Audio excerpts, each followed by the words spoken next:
en el parquecito y una de mis tías estaba aprendiendo apenas a andar en bici. Entonces yo me la atravesé en su camino y ¡zas! Que me atropella y me dejó una cicatriz aquí en la ceja. ¿Y te dan miedo las bicis ahora? No, estando en moto. ¿En serio? ¿Pero te costó o te daban miedo o algo o nada? No, nada, no, no me ha quedado trauma ni nada. Qué Normal, valiente, qué valiente. todo un experto. Órale, pues está feo, ¿no? Pero pues, está muy chida la experiencia. Muchas gracias, César. César Carpiu. Muy bien. Hay un atropellado en bici por la tía responsable, esa sería yo. A ver, Adrián, ¿tú qué dices? No, pues lo primero que se me vino a la mente es cuando rompí un espejo con un Jamejameja. Entonces, eso es como, eso es como lo que se me vino ahorita. Así que la experiencia de niño fue eso, ¿no? Le iba a hacer un Jamejameja a mi hermano, pero se quitó y me fui derecho contra el espejo de cuerpo completo. Entonces, era de mi mamá. Entonces, después de romperlo, no me pasó nada, corrí y me escondí, ¿no? Porque sabía que me iban a regañar. Nada ¿Todo más. sí te regañaron?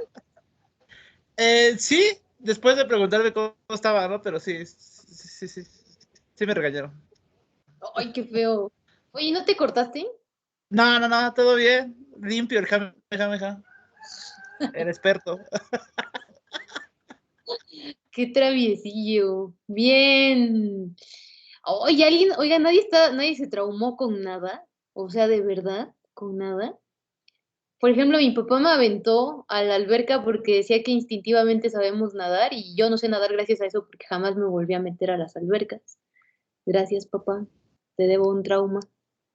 Profe, yo por A ejemplo ver, no tengo un trauma de andar en bici, pero sí me acuerdo que el primer, bueno, la primera vez que los Reyes me trajeron una bicicleta, entró un señor a nuestra casa y se la robó.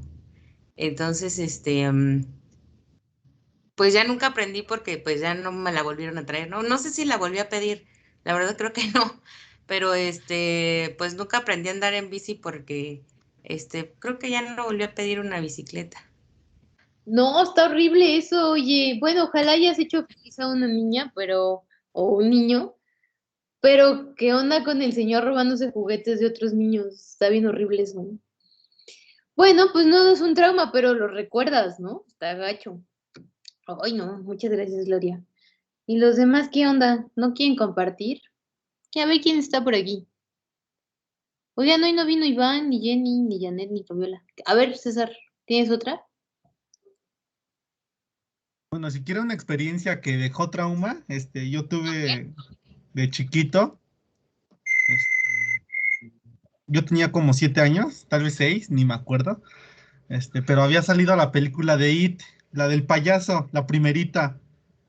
Entonces, a mí me obligaron a verla, casi, casi así sujetándome de la silla y vela, y yo, ¡ah!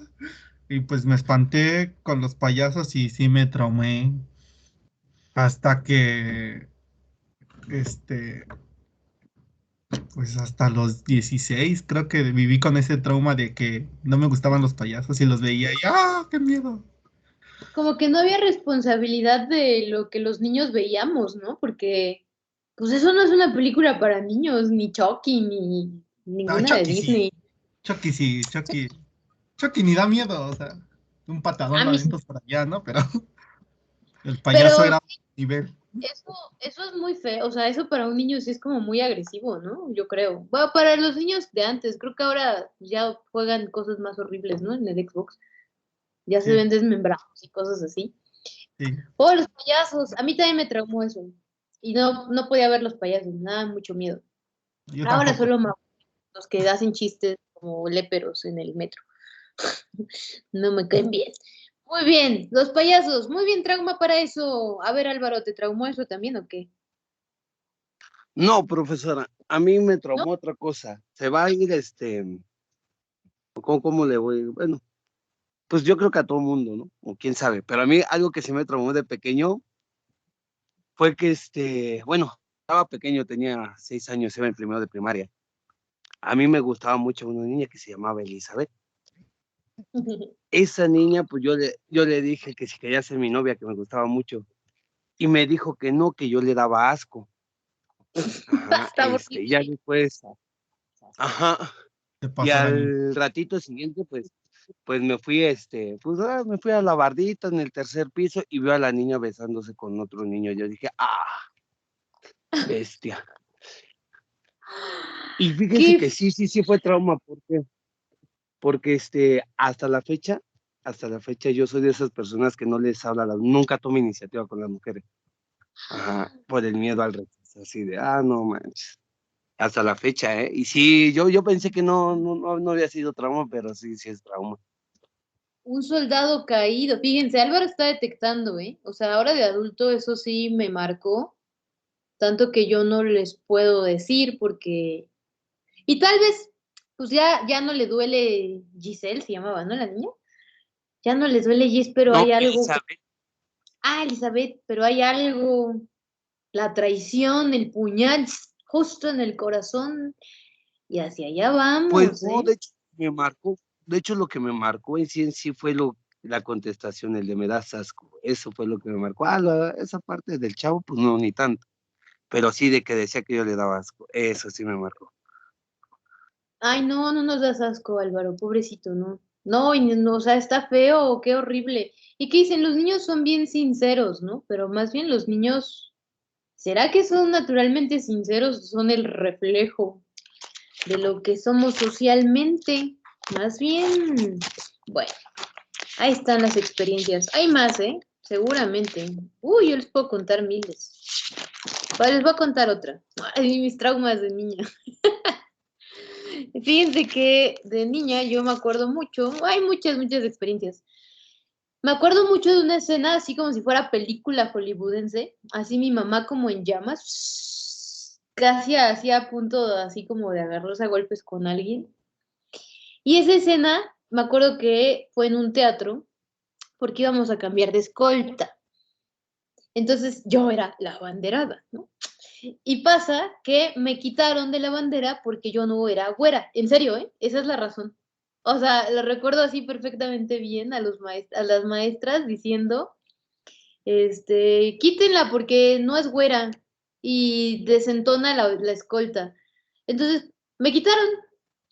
Mi mamá se dio cuenta y la escena que yo recuerdo de mi mamá en llamas a punto así de comerse a todos como dragón, era mi mamá muy enojada por esa razón. Entonces, de niña yo me acuerdo haber sentido mucha vergüenza social porque mi mamá estaba gritando leperadas hacia diestra y siniestra y yo no entendía qué estaba pasando y todo era muy confuso y había una niña que por cierto querían poner porque era la, la hija de la maestra que me había quitado. Entonces la niña estaba muy enojada conmigo. ¿Cuál fue el resultado? Ya nunca me invitaron a jugar con ellas, ¿no? Es un trauma de racismo y de ira y de cosas, ¿no? Tal vez por eso ahora me dedico a las humanidades. Pero será entonces que, ya, no, no, esto es color cucaracha, ya no tengo mi mechón. Aquí está, miren. Esto es del cloro de la ciudad. Eso que dicen que el agua no viene clorada, bueno, ahí está. Entonces, ¿será que los traumas, es decir, lo de niños nos configurará la situación? ¿O será que no? Los de niños no sabemos nada y ya de adultos nos volvemos otras personas que no influyó en nuestra infancia. ¿Ustedes qué creen? ¿Tú qué crees, Gloria? ¿Tú qué crees que de niños nos afecta nuestra adultez? Pues yo creo que sí. De hecho, yo he escuchado bastante que la personalidad de una persona como tal se forma en los primeros años de vida, que es en nuestra infancia, y yo creo que ya está también entrando en la adolescencia, ¿no? Entonces, yo creo que sí influye bastante, em, pues no sé, las situaciones que te pasen en tu niñez, pero también la forma en la que tus papás o la gente que está a tu alrededor te enseñen a afrontarlas. O sea, no es lo mismo a lo mejor que en el caso de que su mamá hubiera sido, hubiera hecho otra forma de arreglar las cosas al momento de que ocurrió la discriminación por sacarla de la escolta, a lo mejor hubiera creado otra forma de pensar en el niño, ¿no? Eso es lo que yo pienso. Ahora no es cierto. No, Estaría en un banco. no, a lo que voy, pues Gloria tiene razón. O sea, cómo resolvemos las situaciones, cómo nos enseñan a resolver situaciones, es fundamental. ¿Hacia dónde vamos? Ah, ya llegó el joven Adrián y llegó el joven licenciado Util. Bien. Ah, bueno, ya llegó Iván. Seguro Iván tiene alguna anécdota que contar, aunque creo que no me está escuchando. Sí, creo que estoy hablando al aire. ¿Ya me escuchas, Iván? Bueno, Iván ya se peta, tío, por allá. ¿A dónde vamos? Tengo muchas. Bueno, Ya, a ver, perdón. antes de empezar, échate una. Pues tengo varias, pero Una que te haya una que me traumado. acuerdo ahorita. Una O que que me te... acuerdo ahorita es, yo cuando iba en la secundaria, yo iba en la mañana y mi hermano iba en la tarde. Entonces un día, yo siempre he sido así como más de morro, ¿no? Era así como un desastre. Entonces, ya un día, mi mamá siempre nos dijo, si se quieren ir de pinta, díganme y falten. Y ya, más fácil, ¿no? Entonces, ese día mi hermano faltó y llevó a sus amigos a la casa. Y yo estaba así normal, ya en la tarde, y estaba ahí mi hermano con sus amigos, estaban ellos en un sillón, y ya de repente llego y me presenta, mira, eres mi hermano, ellos son mis amigos, chido. Y ya la escena siguiente que yo recuerdo es que yo ya estaba platicando con ellos del lado donde estaba yo, y ya mi hermano ahí solito viéndome así con ojos de pistola, ¿no? De ¿por qué te llevas a mis amigos? Y de ahí, la siguiente vez, que yo falté, igual llevé a mis amigos allá a la casa, ¿no? Pues eres morro y no tienes a dónde ir, ya me sube para allá. Y estaba yo con mis amigos sentado en el sillón, llega mi hermano y él solito se invita, hola, soy Mauricio, y bla, bla, bla, y así. Pero a partir de ese día, él como que me tenía mucha envidia, ¿no? Ya no se quería juntar conmigo, ya no me quería, así como que, así se fue un parteaguas. Ya pasaron muchas cosas y yo como que yo lo trabajé o sea, yo aprendí a perdonarlo y a perdonarme esa parte que me sentía culpable, porque yo crecí pensando que era mi culpa, ¿no? Que le robé a sus amigos. Entonces yo dije, no, pues no fue mi culpa, yo no le hice adrede, ya son broncas de él, ¿no? Pero en ese momento, sí me generó un trauma, porque dice, pues es mi hermano y ¿qué onda, no? Y así crecí mucho tiempo. Está chistoso. Ajá. ¿Y crees que tú te haya configurado algo de lo que eres ahora? O sea, algún rasgo de personalidad que tengas. Claro que sí. ¿Qué? A ver. Porque ya de ese momento en adelante, cada vez que estábamos juntos, él es como que trata de acaparar la atención, pero yo lo conozco, pues es mi hermano, se ve un poco forzado. Y yo lo dejaba, ¿no? Yo así de, sí, haz lo que quieras, ya. Pero yo trataba o sea, cuando la gente me empezaba a hablar a mí, como que yo hasta me hacía menos para que le hicieran caso a él. Entonces Ándale. eso, Ok. eso empezó a crear como una sombra, ¿no? Y inconscientemente me empecé a hacer como una sombra de cuando yo esté con él, pues él es el chido, ¿no?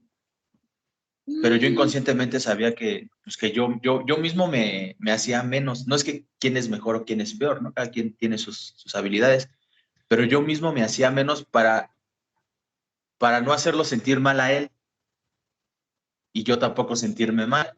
Entonces todo era como una bola de nieve, cada vez iba siendo más grande. Y pues eso configuró mucho de mí en mucho tiempo, ¿no? En mi crecimiento y varias cosas. Primero iban contándonos bien alegre y ya autoanalizando triste. Así como, oh. Exactamente. Muchas gracias por sus experiencias. Me conmueven y al bebé llorón del chat. La verdad es que, bueno, más allá hablando de las cosas educativas que vivimos de niños, ¿no? Aquí en México, cómo se nos educó. Lo cierto es que hoy el tema de la salud mental, pues ya es más aceptado. Antes, de verdad, el tema de o sea, ¿quiénes iban al psicólogo? Los locos. Yo no estoy loco, no voy al psicólogo. Y lo hemos hablado aquí muchas veces, ¿no? Eso que no se ve es parte de nuestra integridad también. Y así como nos alarmamos cuando nos sale un sarpullido de, "¡Ah! ¿qué me está pasando? ¿Voy a ir al médico?"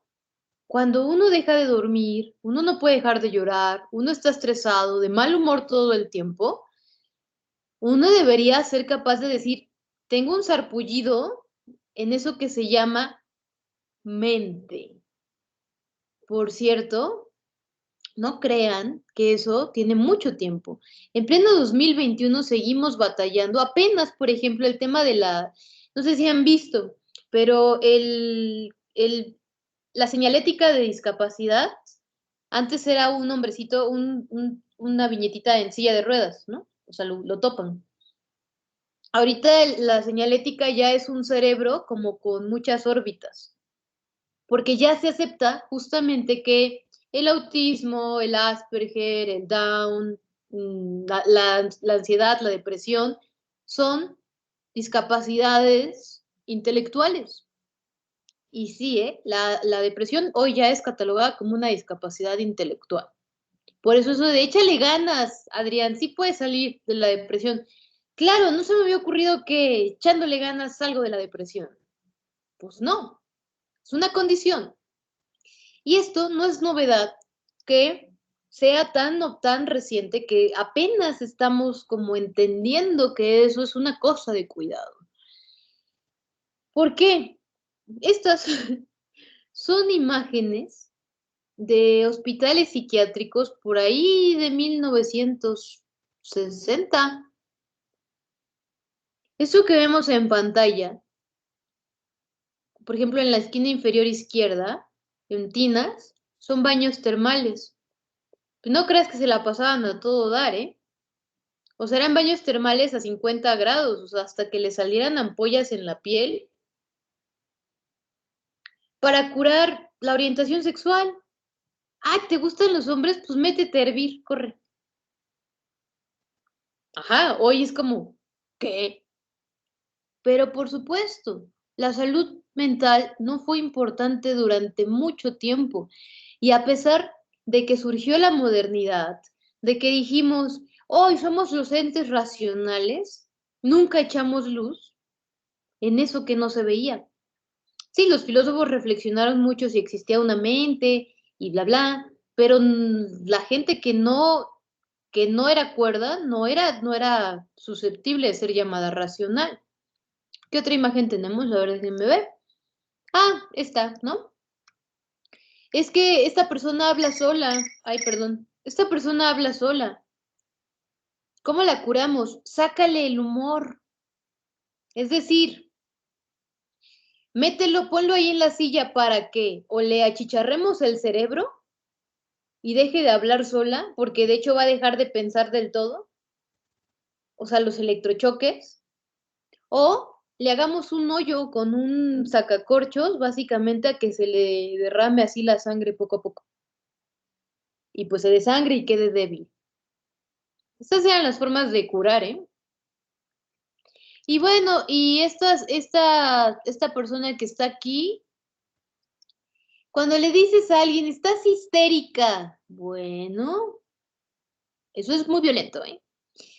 La histeria eran mujeres violentadas que estaban hartas, que estaban completamente en crisis, en shocks porque las golpeaban, o que tenían otra orientación sexual.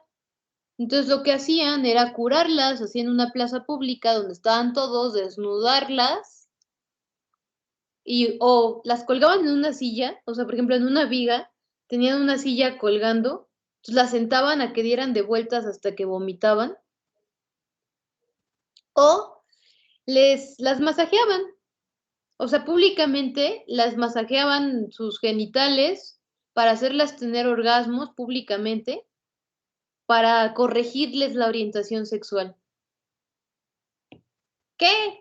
Porque claro, la homosexualidad era una enfermedad.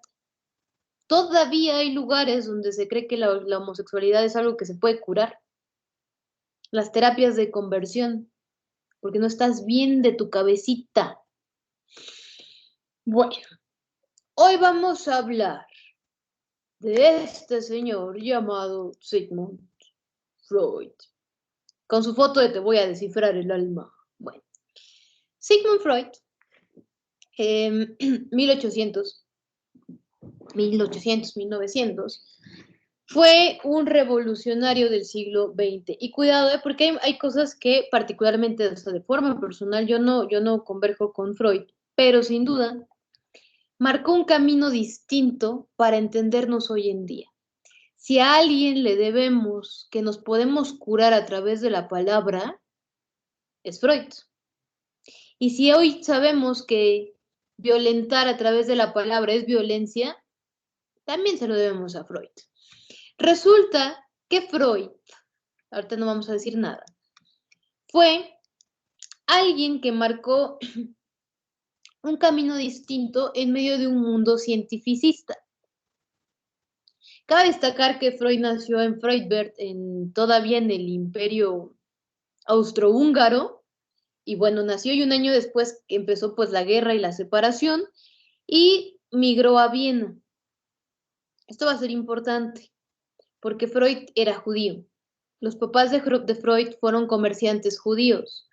Y aunque los judíos conocemos la máxima matanza en la Segunda Guerra Mundial, por allá en 1940 y tantos, 45 terminó, y que él dejó al mundo volcado, convulsionado, como, ¡oh! ¿Cómo es posible? Bueno, esto empezó con un aire muchísimos siglos atrás, diciendo que los judíos eran malos. Y va a ser importante porque Freud tuvo todavía que lidiar con el tema de ser judío. Es decir, vivían en un mundo antisemitista. No antisemita. O bueno, puede ser, pero no se confundan con las tortas de Puebla, con las semitas. Es decir, no querían a los judíos, pues. Entonces, los científicos decían que la gente que estaba loca, por eso cuando le dices a alguien, es que está loco, eso es muy violento. O sea, eso es de 1800. Decirle a alguien hoy que está loco, bueno, a lo mejor en el discurso banal lo dices, ¿no? Pero decirle a alguien, es que es autista, es que está bien, está loquito ese niño, o sea, es súper violento. Porque no es que esté loquito, tiene una condición mental diferente. Es que tiene esquizofrenia, está loquito. Estos científicos creían que estos niños estaban loquitos. Y que Gloria, que está deprimida, está loquita. Y que la única forma de curar a esa loquita es friéndole los sesos. O desnudándola en público, o trepándola, o hirviéndola viva. Eran sus formas de curar. Y se los digo en verdad, o sea, la modernidad empezó en 1492. Y en pleno 1800, casi 400, 500 años después, no sabemos nada de la mente todavía. Pero hubo una persona llamada Freud que dijo, déjame hablarles. Porque claro, cuando una persona empezaba a hablar sola o empezaba a ver cosas o tenía pues justamente todos estos trastornos, la mandaban directo a dopar. Dale chochos, dale electrochoques, dale terapias de conversión, pero obviamente esas personas no tienen nada que decir. Freud dijo, no, yo sí quiero hablar con ellas. Y esto le valió, obviamente, que lo vieran como un loco más. ¿Qué quieres hablar con Iwitsi que está todo esquizofrénico? No dice cosas con sentido, está loco. Y Freud dijo, por favor, antes de freírlo, déjame hablar con él. Que por cierto, uno de estos filmes que hablan de esta lucha, lo pueden encontrar en una película de Leonardo DiCaprio que se llama La Isla Siniestra. ¿No la han visto? Está buenísima. No les puedo contar nada porque les voy a contar todo. Está buenísimo, pero habla de este momento cuando se creía que los locos tenían que ser fritos y no hablados. Bueno, ¿qué pasó? Freud es el famosísimo padre del psicoanálisis. Hoy el psicoanálisis lo podemos ver como una terapia en la que vamos a ser escuchados. Pero además de una terapia, el psicoanálisis es una teoría más bien para comprender el subconsciente o el inconsciente. Es importante destacar que no todas las terapias psicológicas son psicoanálisis. El psicoanálisis es una de las tantas terapias que hay hoy en día, pero surgen con el psicoanálisis. Y lo que dice Freud es, a ver, lo que yo quiero escuchar es que tiene que decir ese que tú llamas loquito. No, pues es que todo el tiempo está hablando que su perro y que lo va a enterrar y que no, y dice Freud. Entonces, algo te está queriendo decir. En cambio, los científicos decían, no, no tiene sentido lo que está diciendo. Y empieza la trifulca. Resulta que Freud dijo que la palabra es un acceso al subconsciente. Esto que a ti te late, así de yo no sé por qué el mar me dice, Freud te diría, porque algo te está queriendo decir. Hay algo ahí que tiene que ser examinado. Entonces, cuando entendemos que el psicoanálisis es una terapia, podemos entender que nosotros podemos curarnos a través del análisis de la palabra. Repito, esto hoy es algo que no tiene novedad, es algo que es muy común, es algo que, pues obviamente, para eso están las terapias. Pero no ha existido todo el tiempo, compañeros. Todavía las personas bueno, ya no es la misma centuria, de 1900 tuvieron que batallar para tener dignidad en los psiquiátricos. O sea, no crean que los psiquiátricos han sido como son ahora hoy, hospitales. Antes eran vertederos de basura, de gente que socialmente no servía. Pero bueno, avancemos. El tema con esto es que Freud se pregunta, a ver, yo quiero saber cómo funciona la mente humana. Quiero entender cómo opera eso que tú llamas loco. Entonces, Freud, que aquí viene lo importante, al ser judío, Freud no puede ocupar ningún lugar en la academia. Los judíos no tenían permitido ocupar puestos académicos porque iban a difundir sus teorías de judíos, sus teorías pues de gente judía, obviamente no los puedes permitir. Entonces Freud lo que hace es irse a operar con los hospitales psiquiátricos, irse como ahí, como ayudante, o sea, a ver qué está pasando. Por eso es que Freud llega al tema del cerebro. O sea, para Freud las neuronas, o sea, esto que está aquí es una neurona, ¿no? O sea, para Freud el cerebro es un suceso importante que no opera igual en todos. Y esto es destacable porque la modernidad, hasta 500 años después de su inicio, nos sigue dictando que todos somos entes racionales y que todos conocemos igual y que lo que importa es nuestra adultez. Entonces Freud dice, no, en este hospital de neurología conoce al famosísimo Maynard, que por cierto Maynard cree que las ideas son una sustancia que segrega el cerebro, una sustancia blanca que conecta el cerebro y que los humores psicológicos pues son esas sustancias. O sea, imagínense. O sea, en pleno casi 900 seguimos creyendo que las ideas son segregaciones del cerebro y que se pueden curar pues si chupas esas sustancias, ¿no? Ay, que te sientes mal, que te sientes histérico, que te sientes deprimido, que no te preocupes. Hay otro método, porque además esto que les dije, del sacacorchos, o sea, de la como cegueta, pues era súper impactante, ¿no? Porque pues te desangrabas todo ahí. Entonces lo que hicieron fue modificar, avanzar científicamente y te metían un picayelo por la nariz. Y aquí atrás en tu nariz hay como una telita de cartílago que separa pues lo de afuera de lo de adentro, ¿no? O sea, y está el cerebro luego. Entonces lo que hacían era llegar a la nariz, pasar por atrás del ojo y hacerte un hoyo en el seso. Así, ya, nadie veía sangre. Y mira, se compuso, Gloria dejó de hablar, pues claro. Ay, sí, perdón. Perdón, Adrián. Ya aquí contándole el seso. Pues claro, lo que pasaba es que te dejaban completamente lisiado del cerebro, ¿no? O sea, hasta les escurrió la baba, porque lo que hacían era desconectarlos. Pero que decían, mira, ya se curó, ya no habla sola, somos unos genios. Y Freud dijo, pues me parece que más bien desfreíste el seso porque ya no funcionan, ahora ya ni siquiera se pueden alimentar. Hay que cambiar las teorías. Entonces,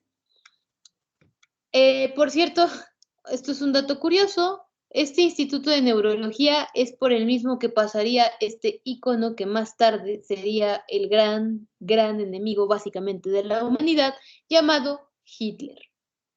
Así que Freud y Hitler fueron a la misma escuela. Curioso, ¿no? Bueno, entonces les estoy contando un poquito la historia. Resulta que Freud, es que me quedé viendo que aquí les puse la imagen de la película que se llama La Isla Siniestra. Véanla, está buena. Véanla hasta el final porque si no, no se van a enterar. Freud empieza a dictar conferencias y a decir la taravilla de, oigan, las enfermedades mentales, las empieza a catalogar como enfermedades mentales, más bien son el resultado de procesos neurológicos, pero son consecuencias de traumas no tratados. Esto, repito, era escandalosísimo. Para empezar, porque de entrada se creía que los asesinos, por ejemplo, nacían malos. O sea, que los asesinos habían nacido así, pues chuecos, y que las personas buenas, pues habían nacido buenas. Que la infancia no tenía nada que ver. Esto es muy novedoso, compañeros. Nada más fíjate, el término asesino serial se acuñó en 1960. Antes de eso ni siquiera existía el término de perfiles psicológicos. Hoy podemos ver cómo, de hecho, los asesinos seriales tienen patrones de psicópatas que son igualitos, porque son patrones. Antes esto no se creía así. Se creía que era algo que nacías así, como, ya nació asesino. Entonces, lo que dice Freud es que la palabra debe ser es el principio fundamental para llegar al subconsciente. A través de la palabra podemos descubrir muchísimo de la persona. Si nunca has ido a terapia, es tan grave como que me digas que nunca has ido al médico a revisarte, al médico a medirte niveles de colesterol y estas situaciones. Si nunca has ido a un terapeuta, yo dudo mucho que no lo necesites, porque todos arrastramos algo. Y que me digas que nunca has ido a terapia psicológica es como decirte de verdad que nunca has ido a un simi. O bueno, al IMSS o a donde quieras, ¿no? Entonces, lo que dice Freud es que, bueno, y si has ido a terapia y sobre todo al psicoanálisis, que implica que te sientes de espaldas, ¿no?, en un diván, el terapeuta te dice, háblame, Adrián, cuéntame cosas. ¿Qué cosas? Lo que quieras. Lo que yo quiera, o sea, que estoy comiendo un helado, lo que tú quieras, lo que tú quieras. Y entonces tú llegas bien salsas, ¿no? De, yo aquí estoy bien, yo no necesito un terapeuta. A ver, yo estoy a todo dar y terminas así todo en catarsis. Porque claro que necesitas un terapeuta. De verdad, muchas de las veces llegas, no te necesito. Y el terapeuta, ven, cuéntame. No, yo estoy bien, mi vida está bien, y terminas en catarsis. Porque necesitas tratar algo, todos lo necesitamos. Y Freud lo supo. Entonces, Freud dijo, a ver, Adrián, cuéntame de mi lado, de lo que a ti te signifique. O de los perros. Bueno, a ver, de los perros. Y entonces resulta que a Adrián lo mordió un perro de niño y que los perros le significan un montón. Freud dijo, ese loquito que tú ves ahí hablando todo el tiempo de que el perro lo encerraron, resulta que sí, es un piromaníaco porque de niño presenció como quemaban a su perro. Pero como nunca habías tenido la paciencia de hablar con esa persona, no te habías dignado a ver cómo tenían relación su infancia con su adultez.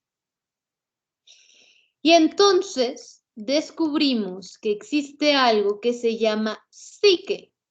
Esto que decíamos la vez pasada, que una psique debilitada es una psique fácilmente manipulable. Bueno, para Freud, la psique necesita todo el tiempo estarse monitoreando.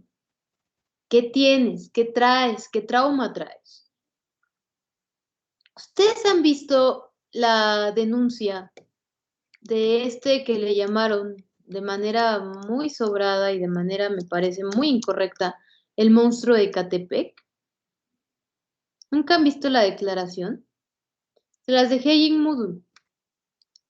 ¿Qué dice esta persona? Y además, ¿por qué es incorrecto llamarle monstruo? Porque entonces enseñas a los niños que los asesinos tienen cuernos, dientes y que son monstruos, y no que son personas cualesquiera, como tu maestro, tu vecino, o cualquier persona que te puedas encontrar en el medio. Fíjense, les voy a poner un pedacito, porque es larguísima, dura como 30 minutos. Ay. Hoy es más fácil encontrar Premium. Fíjense, se los voy a poner y ustedes me van a decir si esta persona traerá o no traerá un trauma del pasado. Ahí les va, A ver, me voy a regresar tantito. Ahí está. Juan Carlos N. quiere agradar a quienes lo interrogan. Les manifiesta incluso respeto. Al dirigirse a ellos los llama patrones. Quiere colaborar, explicarse, hablar de él y de su historia. Un accidente en la infancia donde se golpeó la cabeza y el abandono de una de sus parejas son narrados como episodios épicos, premonitorios. Juan Carlos N. no muestra ningún arrepentimiento y advierte que si lo dejan salir, seguirá matando mujeres porque las odia. Con información de Arturo Sierra. Y prefiero que mis perritos coman carne de estas mujeres a que ellas sigan respirando mi oxígeno. 1000 veces que coman los perritos y las ratas a que ellas sigan caminando por ahí. No puedo salir de esta, pero si salgo, de una vez le digo a los patrones, voy a seguir matando mujeres. Uno, porque a veces no me deja dormir. Dos, por el odio que les tengo. Y tres, pues sí sigo teniendo necesidad todavía de hacer. Que coman mis hijos, que coman a otro lado, mejor mis hijos. Que coman mis perros a otro lado, mejor mis perros. Juan Carlos N. no expresó sentimientos de culpabilidad o remordimiento por el asesinato de 20 mujeres. Declaró que comenzó a asesinar 2 semanas después de que su última esposa lo abandonó. Cuando ocurrió lo de Mónica, ¿estuviste deprimido? ¿Fuiste a atención? ¿Te dieron algo? No me hicieron caso, patrón. Los policías, no ustedes. No me hicieron caso. Se burlaron de mí. Tu mujer se fue con otro cabrón. Y ahora que ya no. Pero no fuiste a atención médica.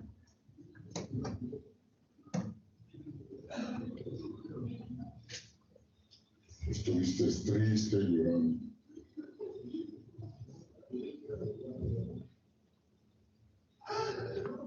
¿Tuvieron momentos de angustia, de miedo? De matar mujeres. Yo dije, si yo no fui feliz en ese momento, nadie lo va a hacer. Y mientras yo siga aquí en la tierra, voy a seguir haciendo todo lo que yo pueda. Y divirtiéndome de ese daño. Se describió como una persona sana y sin vicios. Lo que hago está bien, patrón, porque estoy limpiando el mundo nada más de porquería. Yo estoy completamente sano y bien. También describió los antecedentes que lo convirtieron en un asesino serial. De joven, de niño, tenía 10 años, una mujer. Mi mamá me encargaba con una mujer para que mamá se pudiera irse de putas. Mi mamá me encargaba todos los días con una mujer. Esa mujer me hacía hacerle cosas que a mí como niño me desagradaban bastante. Habla sobre la relación con su madre. Mi mamá andaba también de puta con otro güey. Y mi papá trabajando, cosa que a mí me molestaba mucho. Mi papá ahí estuvo de mandilón con ella. Mi mamá quería navajearlo, picarlo, acuchillarlo. Y yo viendo todo. ¿Y cómo defender a mi papá si no podía?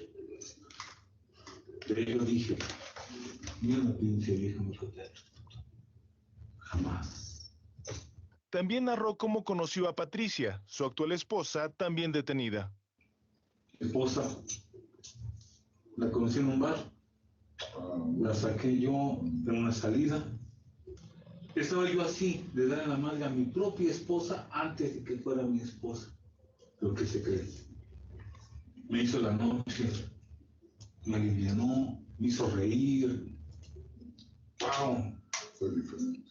Basado en sus declaraciones, los especialistas determinaron que Juan Carlos N. es un psicópata que carece de empatía, pero entiende perfectamente la diferencia entre el bien y el mal. En la población general se han hecho estudios que hay del 1 al 3% de la población y es más frecuente en hombres que en mujeres. A ver, luego voy a parar ahí, porque es larguísimo. ¿Hay o no hay trauma?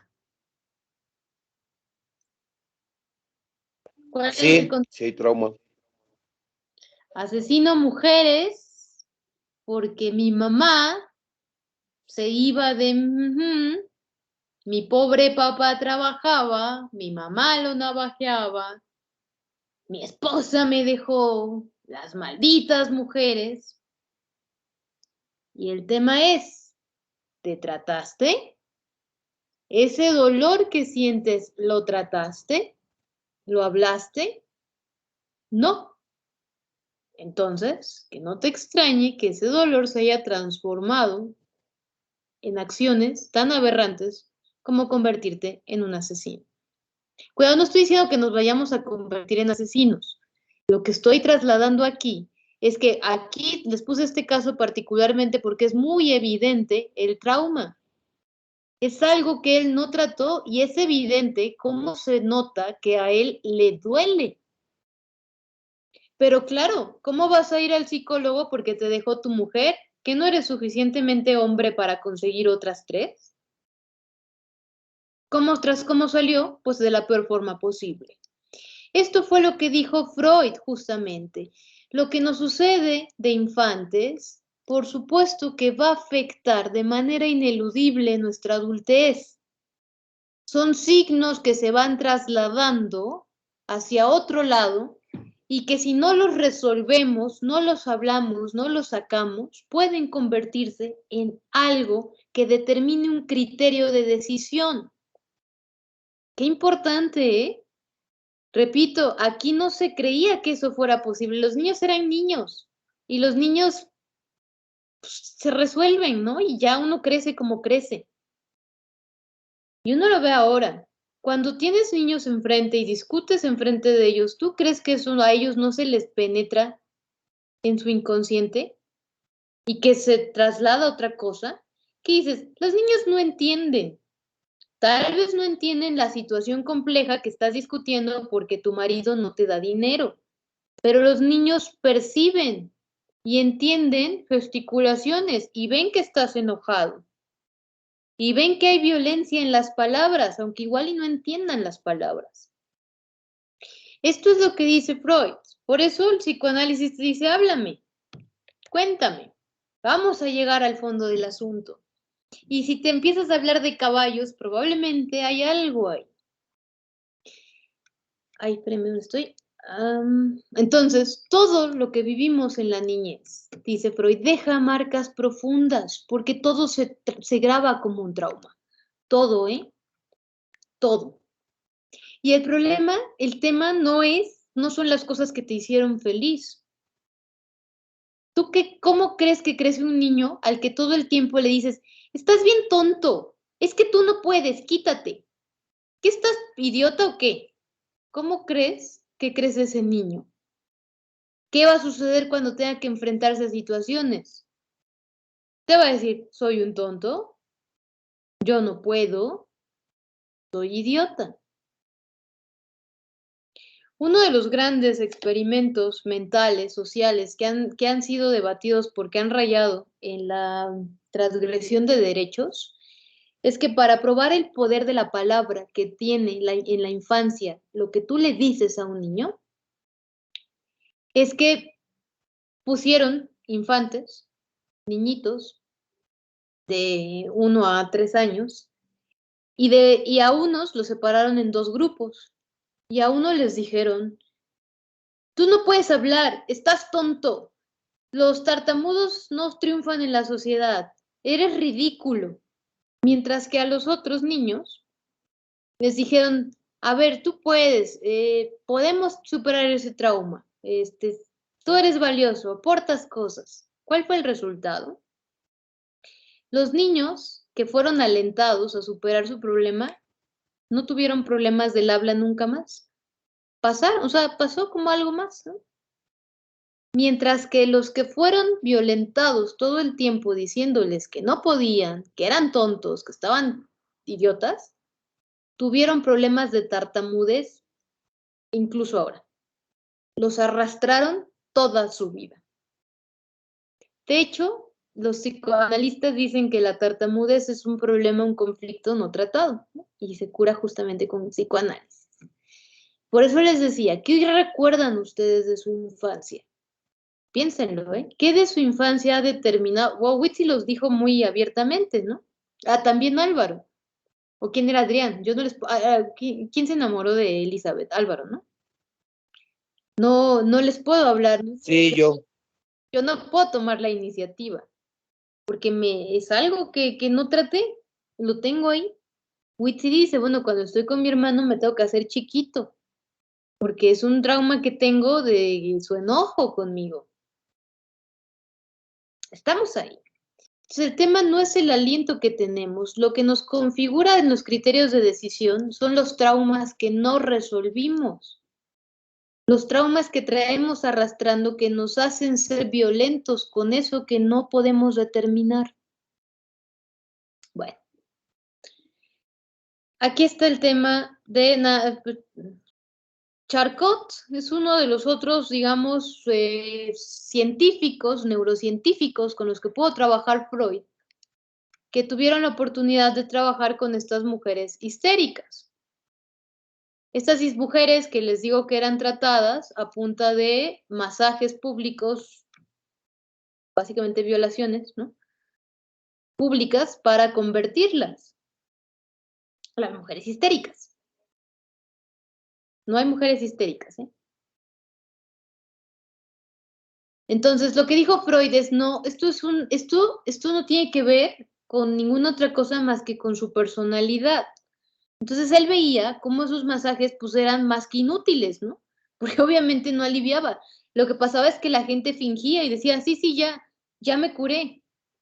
Porque imagínate que te pasara todo eso, eran torturas básicamente. Entonces, aquí está el tema de lo que te decía. Esto que vemos detrás es una pintura de Goya que se llama El baño de los locos o la casa de los locos. Lo que te decía que las personas que tenían conflicto, que eran locas, eran tratadas, aventadas a estos lugares que básicamente te dije eso, eran vertederos de personas no funcionales. Y lo mismo daba aventar a alguien con espectro autista que un esquizofrénico agresivo. Era una locura esos lugares, eran espantosos porque además nadie los atendía ni los vigilaba, o sea, los recluían para que no estorbaran. Y entonces a uno le suena hoy en día a las personas que luego vemos en situación de calle, claramente con problemas mentales, solas, ¿no? ¿Quién las atiende? Entonces, bueno, estas personas eran tratadas con baños termales, electrochoques, a veces reposo, pero a ver, vete a reposar ahí en medio. Aquí hay otra imagen de una pintora que no recuerdo su nombre. Pero igual te destapaban la tapa del seso. para cortarte cachos de cerebro. Pues claro, te dejaban todo lisiado, ¿no? Porque, pues imagínate, hoy con todo el avance que tenemos, ni siquiera podemos saber qué parte del cerebro hace qué cosa. Más o menos, ¿no? Por ejemplo, sabemos que la neurona 32 nos produce hambre. Una locura eso. Pero el tema es que la neurosis, la locura, la histeria, con Freud comienza a ser tratada más bien como un conflicto de una frustración no resuelta, es decir, como un trastorno de personalidad y no como algo con lo que naciste. Y qué fortuna, Adrián, porque tú que estás deprimido tienes la oportunidad de curarte y no estás destinado a morir con esa enfermedad, como querían los señores científicos. Entonces, Freud viaja, por ejemplo, con Breuer a estudiar este caso de Anna O. Anna O se llama Berta Papacistaf, tiene un nombre muy raro, pero es conocida con el seudónimo de Anna O. ¿Sabes que existe la hipnosis? Bueno, aquí esto es hiper novedoso, o sea, imagínate. Si decían que hablar con las personas era una pérdida de tiempo, ahora imagínate hablarles a los científicos de una hipnosis. Era como hablarles de unicornios y castillos. Ana O era una mujer que sufría espasmos en las manos y en los pies, dolor en el cuerpo, no podía hablar bien y no podía ver bien, tenía migraña. Breuer la hipnotiza y, oh sorpresa, después de eso, Ana nunca vuelve a tener un ataque. Porque por medio de la hipnosis accede a esa parte que estás bloqueando. No sé si has visto, pero estos trastornos de personalidad múltiple que han sido retratados creo que en la película de Fragmentado. Bueno, pero hay casos ahí donde podemos ver gente, no sé si has visto esto, ¿sabes qué es eso? ¿No sabes? O sea, de pronto, por ejemplo, está Adrián, así siendo Adrián, y de pronto Adrián se vuelve la princesa de Nueva York. Y Adrián habla diferente, tiene un contexto diferente e incluso, fíjate, tienen caligrafías diferentes. Han hecho experimentos con las personas de múltiples personalidades y cada una escribe diferente. Y usualmente, y bueno, creo que la que más se ha registrado tiene 200 y tantas personalidades. O sea, imagínate cómo vive esa persona. Pues no vive, porque de pronto se le bota. Y esto surge cuando intentas bloquear un recuerdo y te surgen otras personalidades como salida a un trauma. Entonces, lo que Freud está dejando de manifiesto es que todo significa, todo lo que me tengas que decir tiene un significado. Nacen las terapias por asociación libre, que hay que tener mucho cuidado, porque esto de llama a Madame Sassou, ¿no? Te voy a decir tu suerte, surgen precisamente como una salida de charlatanería a esto que Freud está dejando de manifiesto.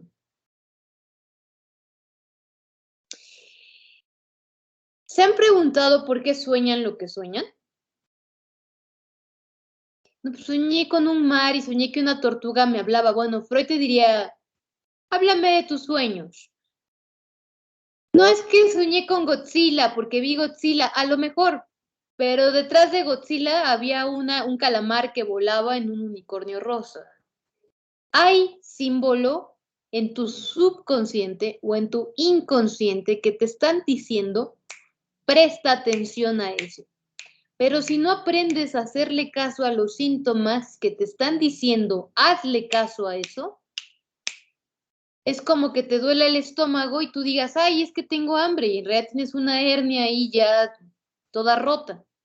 Si no haces caso a los síntomas de asociación libre que te están dando los sueños, no puedes llegar a curarte. ¿Por qué será que en los sueños puedes llegar a pensar que estás besando a Keanu Reeves? Porque justamente tu subconsciente te está dejando esas libertades. Son libertades de cosas que estás evitando porque tu consciente te está mirando todo el tiempo. deja de pensar eso, pero no implica que lo estés resolviendo, sino que tu consciente, que es como el ojo vigilante policía, te está diciendo, Adrián, deja de pensar en robarte las mentas. Y Adrián sueña que se roba las mentas, o lo que sea, ¿no? Porque justo ahí puede ser verdaderamente libre. Entonces, acá estamos. Freud publicó cosas sumamente escandalosas, porque publicó cosas como que los sueños significan y cosas como que el gozo sexual es gozo. ¡Ah! Las mujeres no solo tienen que parir, o sea, también pueden gozar. Y Freud, sí. Resulta que nuestros deseos sexuales son impulsos, los primeros impulsos que buscamos resolver. Para Freud, los niñitos, esos niñitos que tú dices que no tienen capacidad de nada, son la etapa más importante para poder tomar decisiones de adulto. Freud fue de las primeras personas que separaron lo sexual de lo genital. Resulta que todo el cuerpo es parte de la sexualidad. Y así como a Adrián le encanta que le agarren las orejas, digo, las orejas. Nada tiene que ver ese deseo sexual con tus genitales. Hay deseo sexual en todo el cuerpo. Y esto es importante porque si no atiendes esos impulsos, te vas a reprimir. Y si te reprimes, vienen los problemas. Freud separa la evolución sexual por etapas. Resulta que cuando eres un bebito de 0 a 1 año, a 3 puede ser, estás en la etapa oral. Bueno, menos, ¿no? Menos, muchos menos. La etapa oral es el primer impulso que satisfaces y que te da satisfacción sexual y está relacionado con el alimento. ¿Cómo recibe un bebé el alimento? A través del pecho. El pecho, esto que sorbes y recibe alimento, es la primera satisfacción que el bebé siente al recibir, la satisfacción, ¿no? O sea, que es el alimento. Por eso, cuando te muerdes las uñas, cuando estás todo el tiempo así, los terapeutas te dirían, tienes una etapa oral no resuelta. Esto de estar trabajando y estar chupando cosas, la punta del lápiz, todo lo quieres morder, quieres explorar de a ver a qué sabe, todo lo quieres explorar a través de la boca, los psicoanalistas dirían que probablemente te destetaron antes de tiempo o que te dieron pecho a una etapa mucho más de la que les necesitabas. No resolviste tu etapa oral o que probablemente nunca te dieron pecho. Tienes un tema oral no resuelto. No cumpliste la satisfacción a todo lo que daba.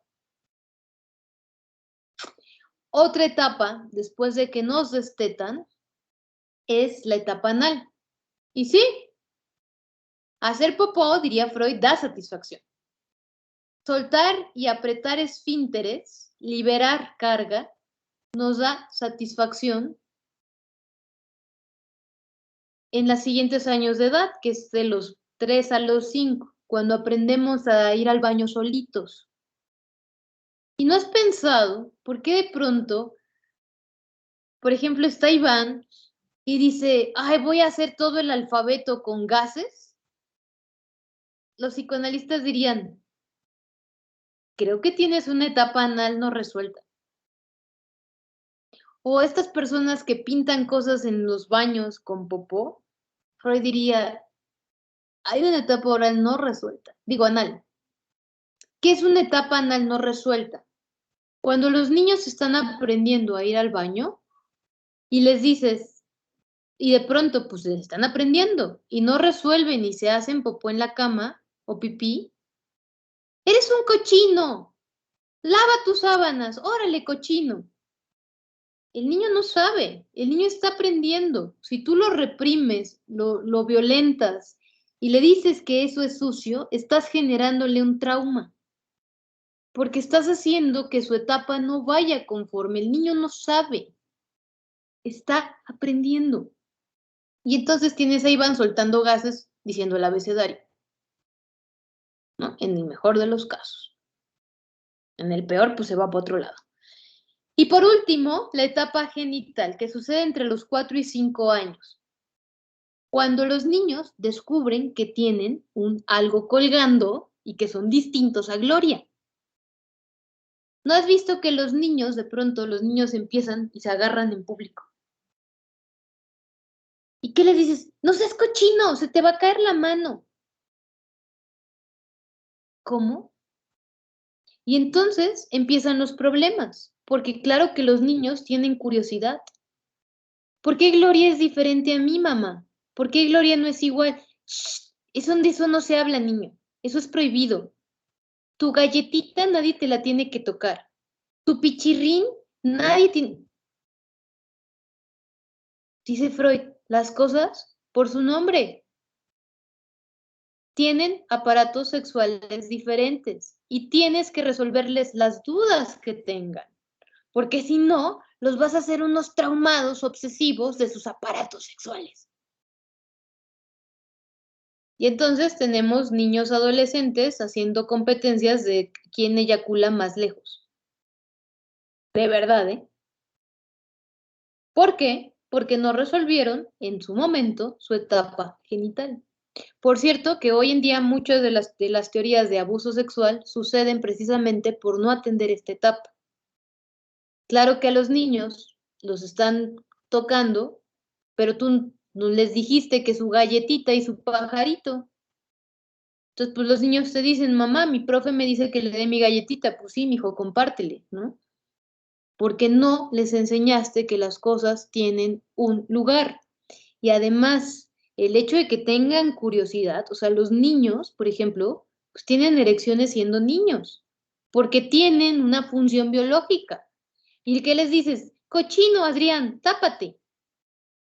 O sea, los enseñas a avergonzarse de su sexualidad. Claro que tienes adolescentes reprimidos creyendo que las niñas se los van a comer. Y tienes niños no hablando y las niñas así cuando menstruan y se manchan tapándose porque qué vergüenza social, porque no les enseñas que es parte de su sexualidad. ¿Ves? Traumas genitales. Y te enseñan, y en México sobre todo, que la sexualidad es prohibida, no privada. Entonces nadie habla de su sexualidad. ¿Qué pasó, Adrián? Entonces, en esta etapa es donde caen todas las personas que cuando le hablas de masturbación lo toman así como, ah, ¿qué es eso? O no, ¿cómo estás hablando de eso? ¿Qué puerco? O cuando hablas con un adolescente y ¿qué onda, no? O sea, porque tengo sobrinos y yo trato de hablar con ellos. Pues normal, están en esa edad y creo que todos empezamos a explorar más en la adolescencia, o por lo menos, ¿no? Por lo menos tienes conciencia de que lo hiciste. Pero sí, hay muchas personas todavía que no, es que ¿por qué hablas de eso con ellos? ¿Por qué lo estás hablando de esos temas? Entonces yo creo que no sé si caigan en esa etapa esas personas que lo ven mal, Sí. ¿no? En cierto grado, digo. Sí. La etapa genital es el momento en el que tienes que aprender cuidado, ¿eh? O sea, por supuesto que hay tonos. O sea, a un niño no le puedes hablar, oye, ¿existen las páginas porno? Y, o sea, pues no, por supuesto que no. Hay tonos, ¿no? Bueno, además que es un tema aparte. Pero el tema es que si al niño no le hablas con franqueza, o niña, que existen diferencias, perdón, sexuales, va a crecer obsesionado con saber por qué Gloria es diferente. Ay, perdón. Denme un segundo porque se me atoró el café. Esperen. Ya. Me herví café y se me fueron todas las brujas a la garganta. Va a crecer obsesionado y va a crecer obsesionadamente con que Gloria y tú son diferentes. Y que entonces Gloria tiene algo que tú quieres poseer. Ay, tiene una cosa que me dicen que es prohibida y yo la quiero. ¿Qué sucede con la negación? Cuando te dicen, estás a dieta, no comas carbohidratos. Carbohidratos, pizza, hamburguesas. Porque la prohibición genera obsesión. Si al niño le enseñas que la cosita de Gloria es prohibida, vas a crecer traumadamente obsesionado con saber qué es la cosita de Gloria. Y si les enseñas que la masturbación, la satisfacción y la sexualidad no es algo complementario a tu integridad biopsicosocial, vas a crecer traumado y obsesionado con poseer al otro. ¿Por qué hay tantas violaciones? ¿Por qué hay tantos asesinatos? Porque la sexualidad se nos reprime, particularmente en México. Y tenemos niños de sexto, tenemos debates todavía sobre si en sexto hay que enseñarles que existen las relaciones sexuales. Que no nos extrañe que tengamos índices de adolescencias, embarazos adolescentes altísimos. Y más allá, que no nos extrañe que seamos el país con mayor abuso sexual en el mundo. Por cierto, que también quieren decir que somos el país más pro vida, pero al mismo tiempo somos uno de los países con mayor abuso sexual. Porque por supuesto, entonces los niños crecen creyendo que Adrián, como es adulto, tiene la razón. Y como nunca me dijeron que esta parte es privada y que debo cuidarla y que se llama pene, que se llama vulva, que se llama vagina y que no la tienen que tocar, y como nadie habla de eso, se dan los abusos sexuales. Porque hacemos a nuestros niños incapaces de protegerse y de decir explícitamente las cosas. ¿Cómo le voy a decir a Iván que me toca a mi tío si ni siquiera puedo nombrar mi cosita? Los hacemos débiles y traumados. Esto que veíamos del el monstruo de Ecatepec no es más que un trauma no resuelto con su sexualidad. No lo trató. Y encima sufre trauma sobre trauma, explosión de asesinatos, por supuesto. ¿Qué dice Iván? Dice, aplicaste la de Lolita ya. Todo el gallo. Y si, por ejemplo, si no le respondes una pregunta de lo que sea, ¿le puede generar una obsesión? Claro, claro. O sea, a los niños no se les olvida. Ahí les va un tip que acaba de darme un psicólogo. No les respondas más de lo que te preguntan. No expliques más de lo que te preguntan. O sea, si te preguntan, a ver, Iván, ¿por qué las estrellas titilan? Respóndeles. Lo que pasa es que en México tendemos a ignorar niños. Creemos que los niños no son importantes, que los niños no absorben, que los niños son niños y se van a resolver. Pues no, sorpresa, los niños son mini adultos que van a crecer y se van a convertir en adultos con traumas no resueltos.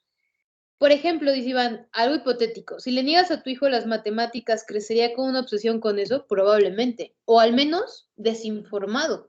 Y en el primer momento en el que las matemáticas tengan que enfrentarse a él, no va a tener herramientas sobre cómo abordarlas. Por eso, cuando los niños y niñas llegan a la adolescencia es un mar de confusiones. Y no les hables de condones, y no les hables de nada. Y entonces esas personas, ¿cuándo van a resolver las dudas que claramente tienen?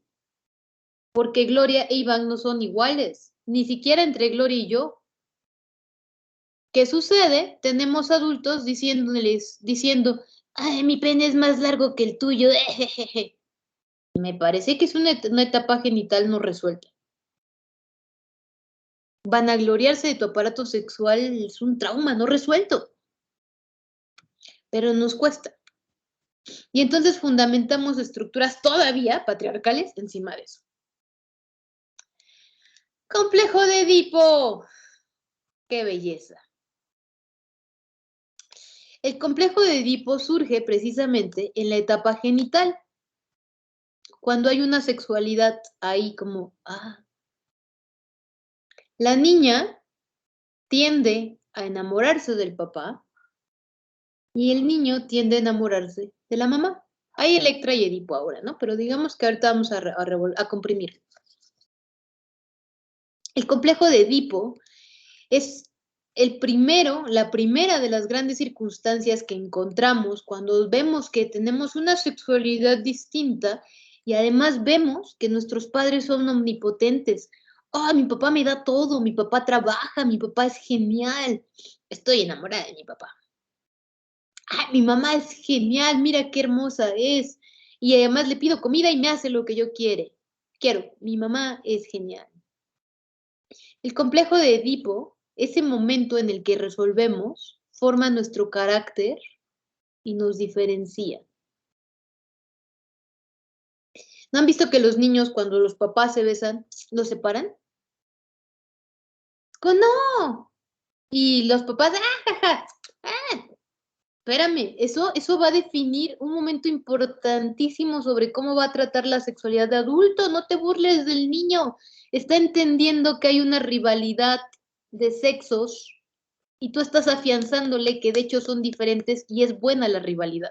Estás fomentando con risas la rivalidad sexual. Que no te extrañe entonces que de adultos estén midiendo macho con macho a ver quién es más macho alfa lomo plateado. Este complejo es vital para entendernos de adultos.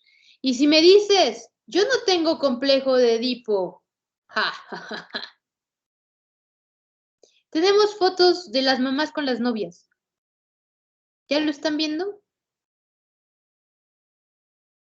A mí me parece que sí. Y aquí es, obviamente, más que evidente, ¿no? O sea, fíjate, en este caso acá está, ¿no? O sea, fíjate, esta es la novia del adolescente y esta es la mamá de adolescente. Son idénticas. Y estas fotos iguales. Ve. Dime si aquí no hay complejo de Edipo. Por supuesto que sí. Y aunque me digas, no, mis papás son diferentes a mis parejas físicamente. Cuéntame cómo es tu papá en personalidad. Cuéntame. Cuéntame cómo es tu mamá. Y cuidado, aquí es importante. Los padres, para Freud, en 1900, están figurando como los tutores. Pero nuestras figuras de autoridad pueden ser múltiples, ¿eh? Pueden ser nuestros hermanos, pueden ser nuestros tíos, pueden ser nuestros profes. A lo mejor dices, pues mi papá es un ojete, mis parejas no se parecen a mi papá, pero mi figura de autoridad era mi tío. Y mi tío es súper divertido, es paciente, es el mejor y el más genial. ¿Y cómo es tu pareja? Divertida, paciente y la más genial del mundo. Me parece que hay un complejo ahí.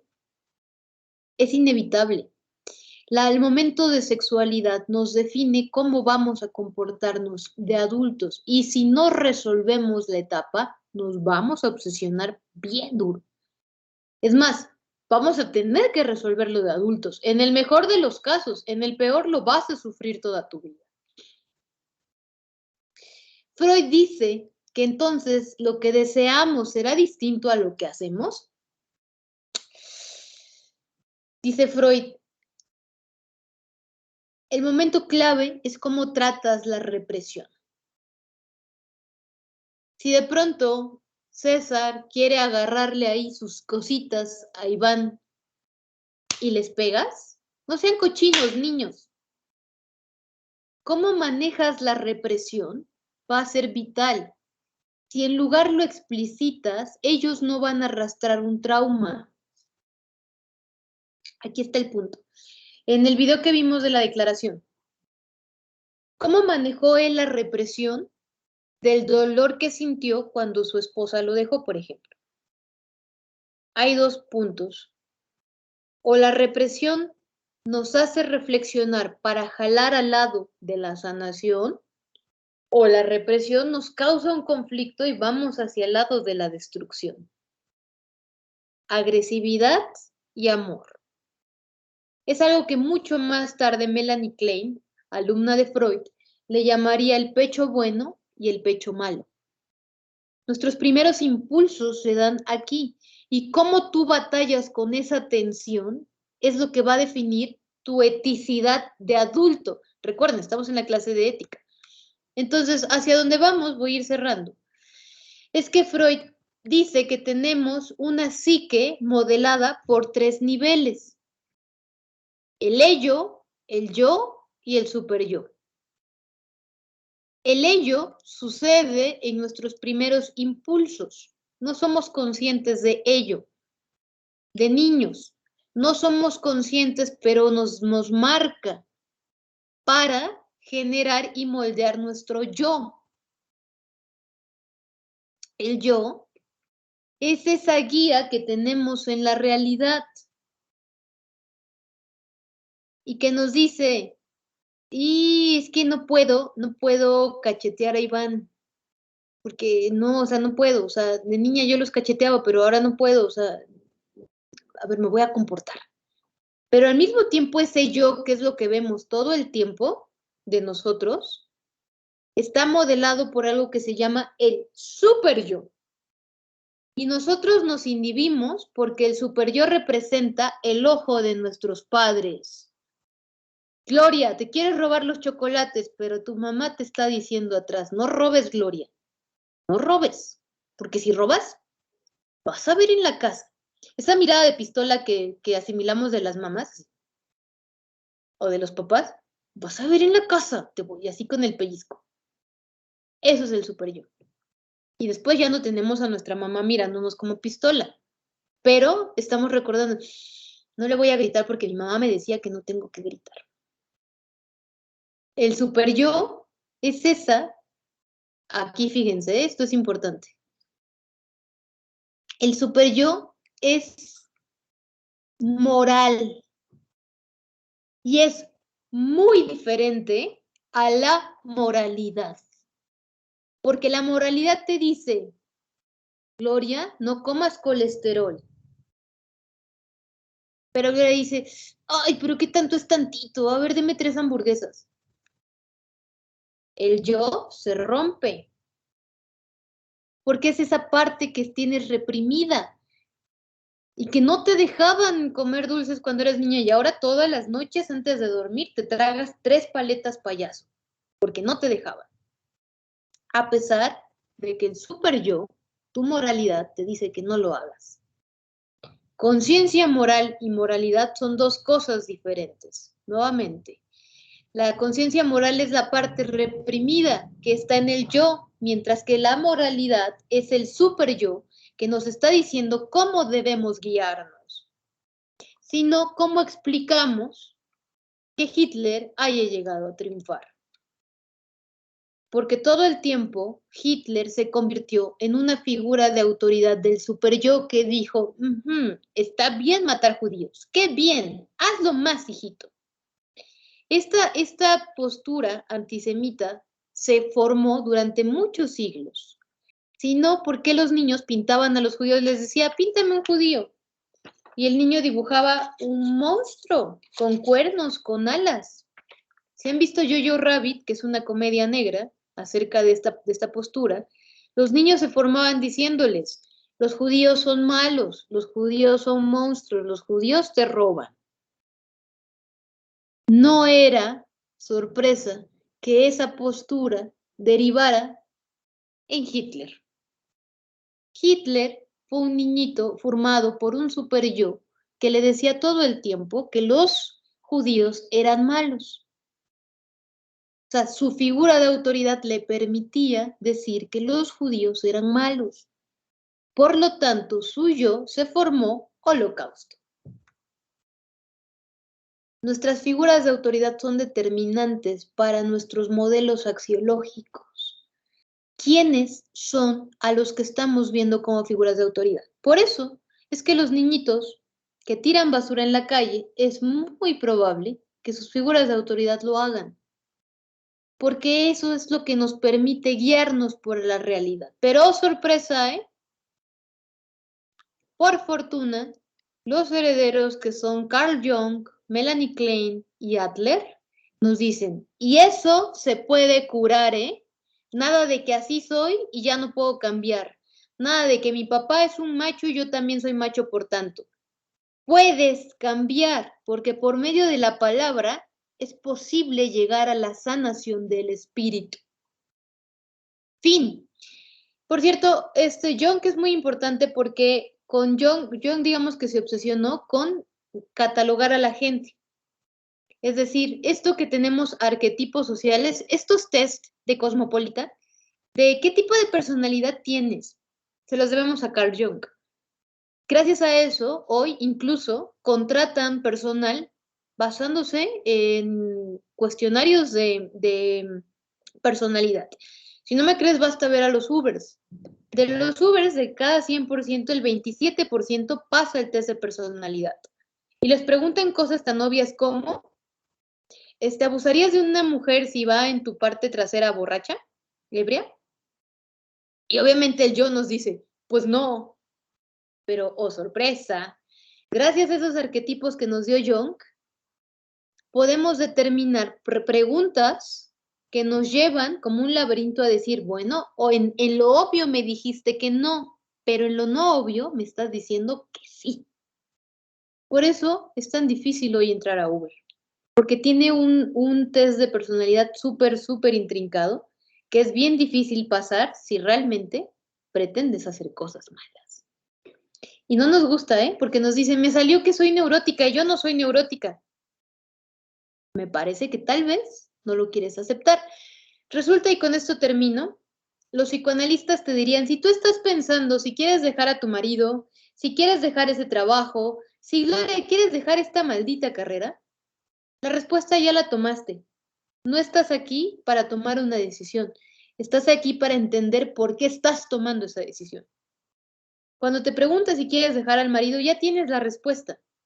Lo que te estás preguntando es por qué estoy dejándolo. Y existen los psicoanalistas. ¡Vámonos! Tienen en su Moodle su cuestionario y tienen el foro. Ambos cierran el miércoles, por favor. Ambos cierran el miércoles. Tienen ahí material que pueden ver, si quieren, para enriquecer sus bellos cerebritos y para abonar al foro, ¿ok? Bueno. ¿Dudas? ¿Algo? Tenemos examen la semana que viene. ¿Ok? ¿Sí? Muchas gracias, profesora. Bonito fin. Sí, profe, hasta luego, nos vemos. Gracias, profe, hasta luego. Gracias.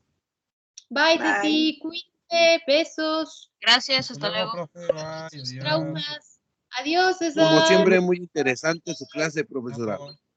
Muchas gracias, Álvaro. Ahí vámonos a tratar nuestras mentecitas, que seguro hay una herida abierta. Cuídense. Nos estamos viendo la siguiente semana. Bye, César Corpio. Bye, Iván. Bye. Bye, Bere. Nos vemos. Besitos. Chao. Buen fin. Bye, bye. Chao. Bye.